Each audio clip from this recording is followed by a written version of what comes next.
Olá, você vai ver nesta edição do Câmara Rio Notícias. Cidade do Rio é a primeira capital do país a ter selo municipal de controle de produção de origem animal. O selo de inspeção é um desdobramento do Código Sanitário aprovado em dezembro de 2018 aqui na Câmara dos Vereadores. Ele vai beneficiar produtores de queijo, hambúrguer e outros produtos de origem animal. E na semana do Dia da Consciência Negra, ONG realiza empreendedorismo de mulheres pretas. Bar que ficou marcado pelo primeiro encontro entre Tom Jobim e Vinícius de Moraes suspendeu as atividades. Não saia daí, a gente volta já.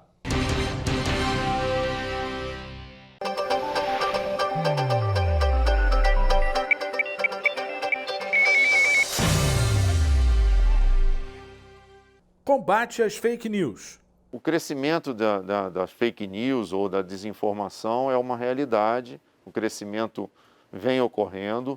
Infelizmente, apesar de todo o trabalho, de conscientização da população, é um trabalho diário de combate, de orientação à população para que para que não haja a reprodução dessas mensagens que a pessoa não tem conhecimento.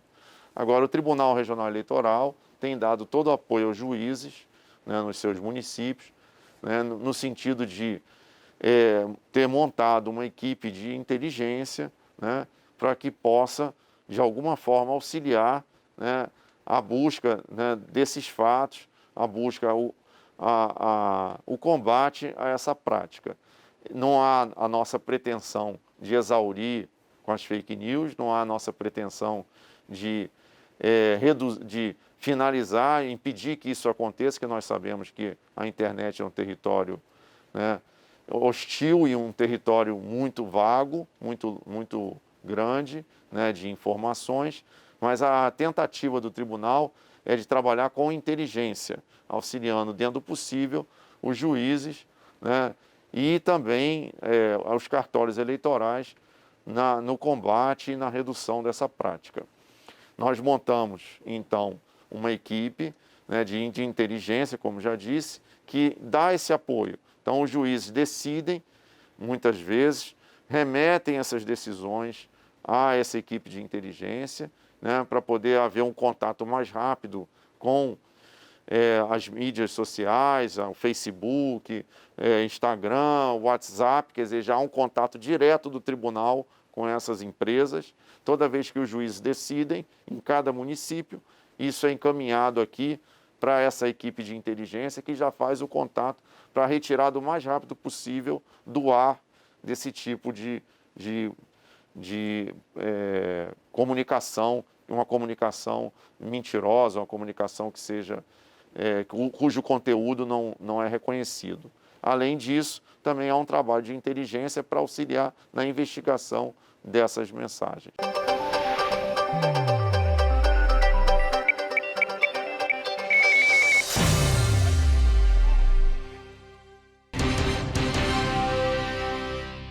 A gente começa essa edição do Câmara Rio Notícias falando sobre o selo municipal de controle de produção de origem animal. A cidade é a primeira capital do país a ter esse certificado. Ele vai ajudar a garantir a qualidade dos alimentos.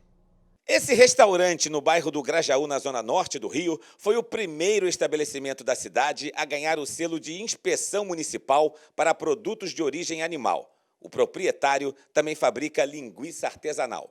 Meu nome é Fernando Brechnik, sou um dos sócios, eu e meu irmão Cláudio, do Enchendo Linguiça. Há 15 anos que a gente está aqui. Eu, como técnico em processamento de carnes e derivados, sempre tive esse sonho de unir o bar com a produção de linguiça.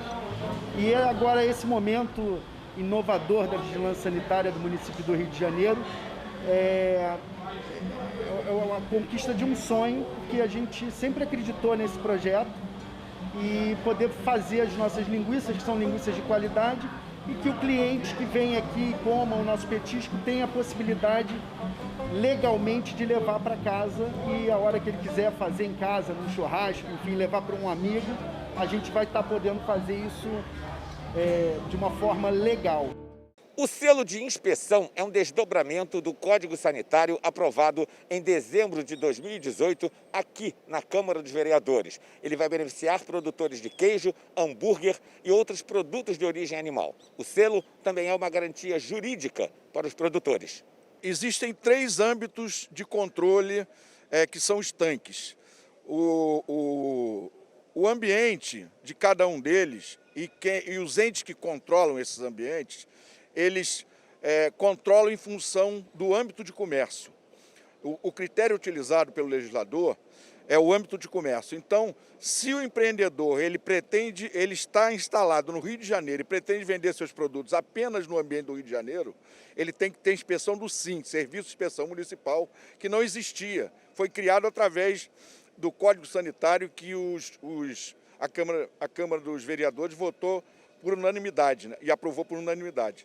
Então, através desse código, foi criado o Serviço de Inspeção Municipal de Produto de Origem Animal, que visa realmente regulamentar esses produtos e proporcionar a esses empreendedores que saiam da informalidade e passem a ter, então, uma condição de agregar valor aos seus produtos. Porque, por exemplo, a carne moída, o supermercado não poderia, se ele não tiver o registro, ele não pode elaborar carne moída e você tem que enfrentar uma fila para ficar na presença do consumidor receber esse produto. A carne moída e outros produtos, eles poderão até ser vendidos se eles tiverem um controle de um desses órgãos, estadual ou federal, né? E aí você tem também o ambiente, porque não existia o Serviço de Inspeção Municipal, então o Serviço de Inspeção Estadual tomava lugar do Serviço de Inspeção Municipal e regulamentava os estabelecimentos. Então tem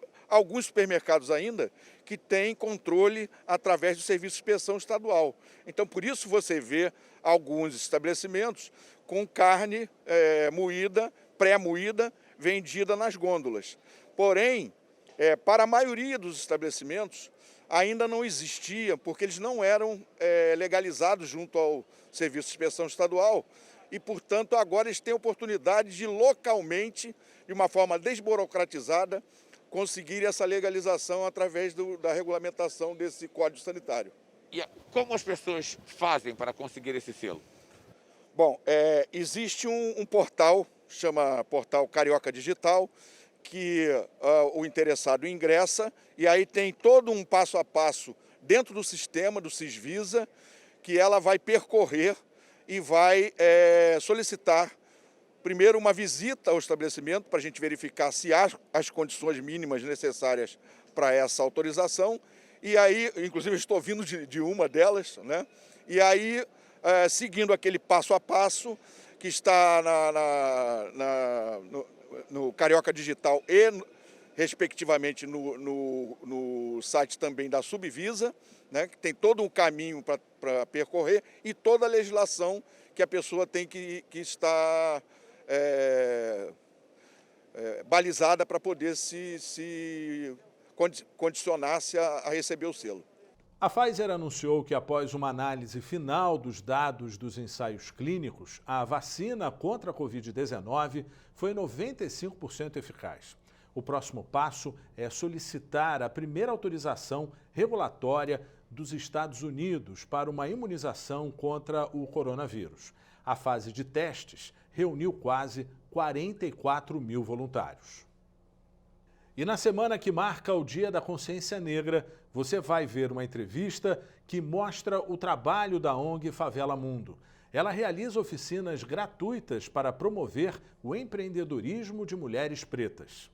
Resgatar a autoestima e a ancestralidade de mulheres pretas, além de promover o empreendedorismo. Esse é o objetivo do projeto Gerando Renda da ONG Favela Mundo. Mais de 1.800 mulheres de várias comunidades já passaram pelas oficinas de capacitação profissional que oferecem cursos de beleza, estética, entre outros. Sobre esse assunto eu converso com Marcelo Andriotti, fundador da ONG Favela Mundo e responsável pelo projeto Gerando Renda.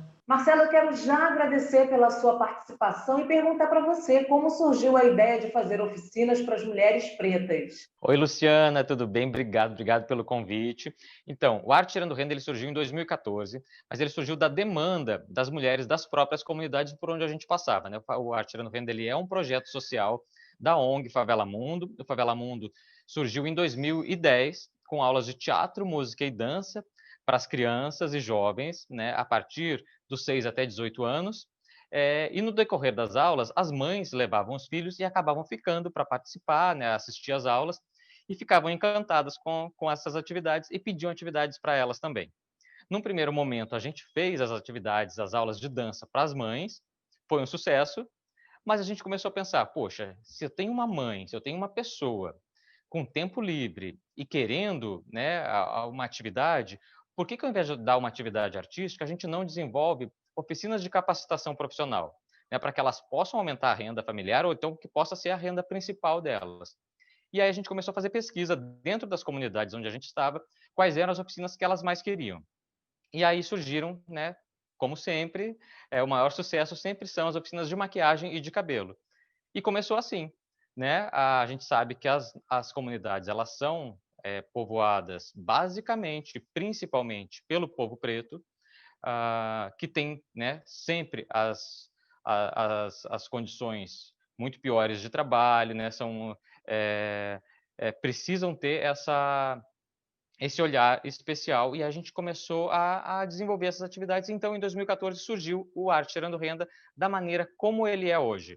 São 6 oficinas de capacitação profissional voltadas aos maiores de 15 anos. Então, nós temos tranças e turbantes, decoração de unhas, maquiagem social, maquiagem artística, fantasias e adereços e artesanato, né? E são oficinas voltadas ao mercado de trabalho, da estética, mas também das artes cênicas e do carnaval, que é essa grande indústria que emprega tanta gente, mas que precisa de uma mão de obra qualificada. Quantas mulheres, Marcelo, mais ou menos, já passaram por essas oficinas? Então, nós já tivemos mais de 1.800 alunas e passamos por 6 comunidades. Vocês também estão nas redes sociais. Pois é, esse ano, né, com a pandemia, a gente teve que se reinventar como todo mundo, né? E a gente teve esse brilhante apoio, né, dos nossos patrocinadores, que são o Metrô Rio, ICTS Rio, a Magellan IP, e o apoio, né, do Instituto Invepar, que embarcaram com a gente e aceitaram, né, a gente fazer o projeto esse ano de maneira remota. Então, a gente está desenvolvendo todas as aulas através das nossas redes sociais e sabendo, né, da dificuldade que as pessoas têm em acessar plataformas mais complexas. Todos os cursos eles são dados, os vídeos são postados nas redes sociais mais populares. Agora, Marcelo, tem algum critério para quem está assistindo a gente, para quem vai estar assistindo essa entrevista, tem algum critério para participar das oficinas? Para participar é muito fácil, basta ter apenas 15 anos. Se você tem 15 ou mais, você pode participar sem limite de idade. A gente não exige escolaridade. Única coisa realmente é o limite de idade, porque são oficinas voltadas ao mercado de trabalho e menos de 15 anos, né, a gente não pode empregar e nem dar um momento de estudar e de se divertir, de aproveitar a vida. Vocês conseguem ter assim, um feedback, um retorno dessas mulheres que passaram pelas oficinas e como é que elas estão hoje? Como é que elas chegaram aí e como é que elas estão hoje? Então, isso é muito bacana, assim, né, no Arte Gerando Renda. A gente tem diversos como se diz, depoimentos e histórias de sucesso, né? O que é importante frisar, assim, a aluna, quando ela nos busca, né? Por que eu falo aluna? Porque 98% do nosso público é o público feminino. Cada uma tem, né, o seu objetivo, né? Tem aquela que vai para querer, porque quer aprender a se maquiar, fazer seu cabelo, então não quer mais gastar fazendo o cabelo da filha. Nós temos a aluna que quer se profissionalizar, e tem aquela aluna que vai para esquecer um pouquinho do momento que está passando, né, difícil dentro das suas comunidades. E nós temos casos como da Doris, né, que é um dos casos mais recentes assim de um super sucesso. A Doris, ela tinha uma depressão muito grande, ela ia para as aulas quando aconteciam lá na Rocinha em 2017, acompanhada, porque ela não conseguia nem sair de casa sozinha, tomava 7 remédios para a depressão e com o passar das aulas ela foi se soltando, se entendendo, né, e conseguiu quebrar essas barreiras. E a gente acabou de receber o convite de lançamento do salão de beleza dela, virou uma maquiadora, virou cabeleireira, então assim, é uma história de sucesso. Nós temos o caso da Rosângela, que começou como aluna, hoje ela lidera mais de 60 mulheres no Carnaval Carioca, maquiando as principais escolas de samba. Tem alunas que abriram empresas, então assim, tem muita história bacana, história de superação, história de sucesso acontecendo por todas as comunidades por onde a gente já passou. E você vai assistir no próximo bloco. Bar que ficou marcado pelo primeiro encontro entre Tom Jobim e Vinícius de Moraes suspendeu as atividades.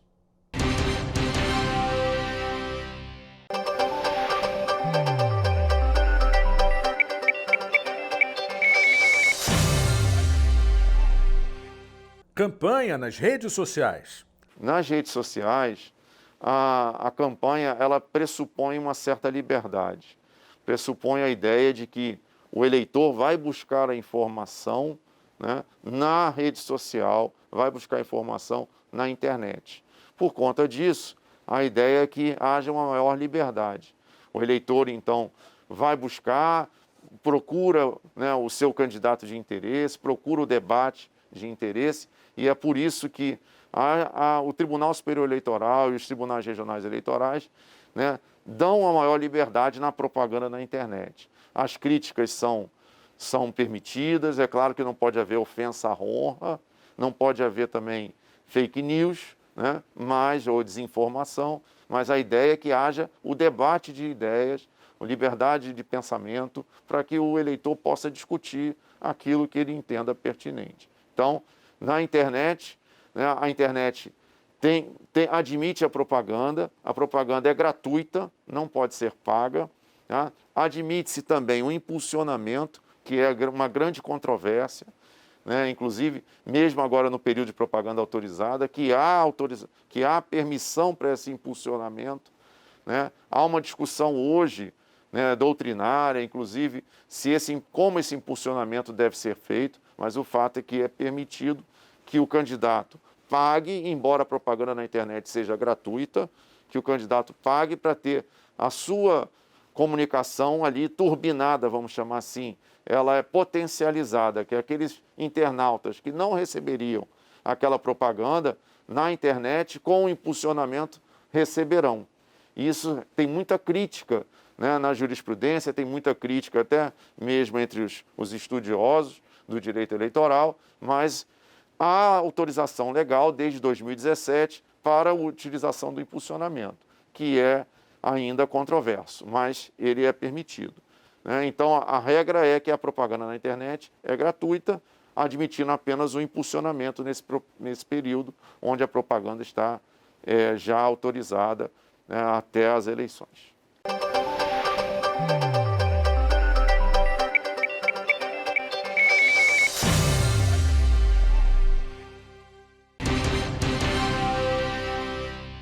Você vai conhecer a história da médica veterinária Gabriela Ramos Leal. Ela venceu uma das etapas de uma das principais competições de comunicação científica. Doutora Gabriela, em primeiro lugar, parabéns. Eu gostaria que você explicasse para a gente a questão do tema que levou a essa conquista. Tá certo, obrigada. Em primeiro lugar, obrigada. Então, durante a competição, no momento de semifinal e de final, o meu intuito, na realidade, era levar um pouquinho para a população a função que os animais têm na sociedade, que são as funções que elas ainda não conhecem, né? A gente conhece muitos animais como os nossos pets dentro de casa, a gente entende um pouquinho aí do papel dos animais na cadeia de produção alimentar, e eu queria trazer um pouquinho daquilo que não é ou é pouco conhecido para a população. E aí, na final, eu aproveitei para falar de uma coisa que já é realizada há muito tempo, para o gancho, para uma coisa que é atual. Né? Então, há muito tempo, os cavalos eles vêm sendo utilizados para que a gente consiga produzir anticorpos para soro antiofídico, né? Contra a picada de cobras peçonhentas. Então, quando uma pessoa ela é picada por uma cobra peçonhenta e ela precisa receber aquele soro antiofídico contra a peçonha daquela cobra, de forma geral, esse soro ele foi produzido em cavalos. Né? Isso é uma coisa que algumas pessoas já conhecem, mas o que poucas pessoas já conhecem, né, é que atualmente existem pesquisas visando também produzir um soro, né, contra a Covid-19 com cavalos. Essa é uma pesquisa atual, essa é uma pesquisa que está acontecendo no momento, que tem tido alguns resultados promissores, E foi isso que eu trouxe para a final. Foi isso que eu trouxe para esse momento, para poder apresentar para as pessoas. Agora, é muito importante, né? Justamente no momento em que a gente discute essa importância da ciência para a sociedade, né? Num contexto de pandemia, né? Exatamente. Esse, na verdade, foi realmente assim, o meu intuito. E eu achei que ficaria realmente atual para as pessoas entenderem que a ciência está trabalhando em diversas áreas, em diversas frontes, para a gente poder lidar com esse problema que está acontecendo com essa pandemia aí. Agora, ser a primeira mulher em medicina veterinária tem todo um sabor especial, né? De conquistar essa etapa brasileira, né? Tem. Olha, eu vou te falar que eu sou uma pessoa extremamente prolixa, tá? Eu adoro falar, mas eu acho que nem nada, assim, tudo que eu pudesse falar jamais ia definir o tamanho da alegria, o tamanho da felicidade, que é poder vencer essa competição com uma mulher e como médica veterinária, né? A gente vive momentos complicados e eu acredito que a gente vive momentos complicados também no sentido de comunicação, né? O Brasil, ele tem excelentes jovens pesquisadores nas mais variadas áreas. Mas eu acho que o que falta ainda um pouco são jovens pesquisadores comunicadores, né? Porque a ciência, ela precisa ser vista, precisa ser ouvida e precisa ser entendida pela sociedade. E é aí que a gente entra, né? E a minha preocupação, enquanto isso, né, que principalmente nesse momento de pandemia, onde está todo mundo prestando atenção no que a ciência está fazendo, porque agora algumas pessoas conseguem entender a magnitude, né, da ciência, é importante que a gente consiga, de fato, comunicar isso. É importante que a gente consiga trazer isso para as pessoas.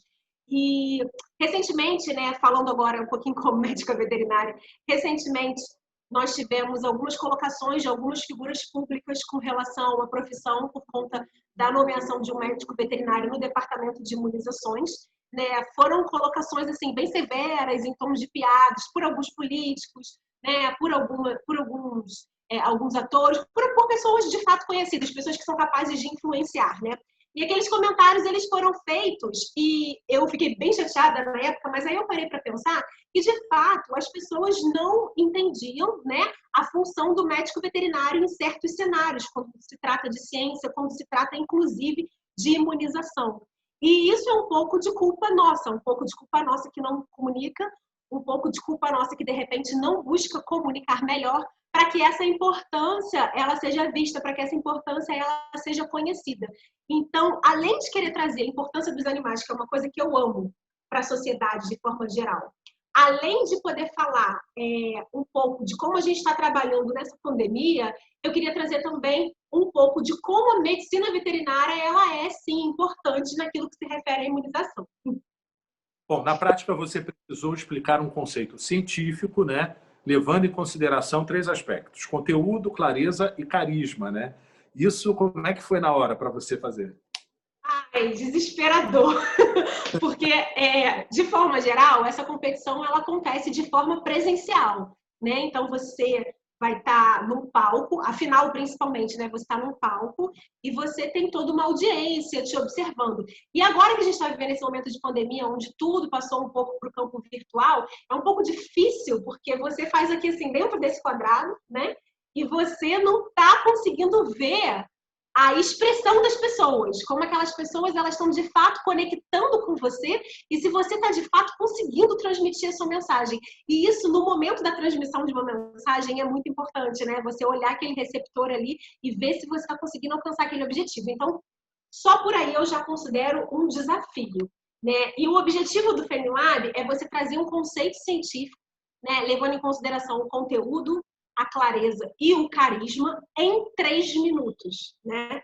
Tem esse detalhe dos 3 minutos. E como eu disse, eu sou muito prolixa. Então, acho que um dos meus maiores desafios é sempre cortar, dar uma diminuída e fazer aquele contexto, né? E aquele conceito ficar claro dentro desses 3 minutos, né? Levando o necessário para que a pessoa consiga entender de forma clara e com esse tempo aí pequenininho. Bom, estamos todos torcendo para você nessa reta final. Parabéns mais uma vez e obrigado pela sua entrevista. Obrigada a vocês. Foi um prazer. Fundado em 1953, o Bar Casa Vilarino suspendeu as atividades. Localizado no centro, o estabelecimento ficou conhecido como o lugar do primeiro encontro entre Tom Jobim e Vinícius de Moraes. Avenida Calógeras, esquina com o Presidente Wilson. Até a última segunda-feira, funcionava aqui um dos mais tradicionais restaurantes da cidade. Fundada em 1953, a Casa Vilarino era um dos ícones da cultura boêmia carioca. Por estas calçadas passaram intelectuais, políticos e artistas. Nestes bancos antigos de estofado vermelho e mesas com tampo de mármore, em 1956 aconteceu um encontro que mudaria para sempre a história da música. Um já consagrado Vinícius de Moraes conheceria um jovem pianista de nome Antônio, ou Tom para os íntimos. Juntos compuseram a trilha sonora de Orfeu da Conceição, uma das peças mais importantes do teatro brasileiro. E foi aqui neste salão também que um termo nasceu e ganhou o mundo, a Bossa Nova. Falando em Bar Vilarinho, há uma história que está em todos os compêndios de meus livros, eu citei muitas vezes isso, e que é uma história saborosa, né? É que a Bossa Nova praticamente nasceu ali dentro do Bar Vilarinho. Então, ali, Vinícius estava quando entrou o Jobim, um jovem pianista de Ipanema.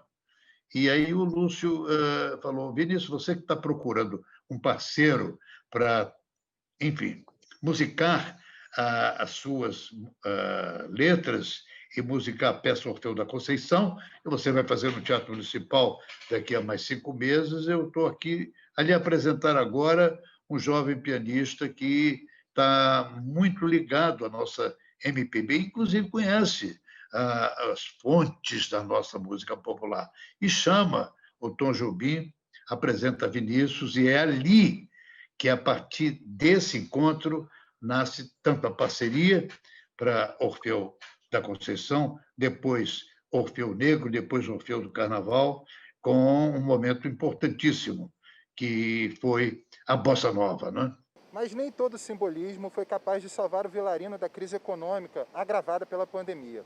Os clientes foram sumindo e ficou difícil tocar o negócio.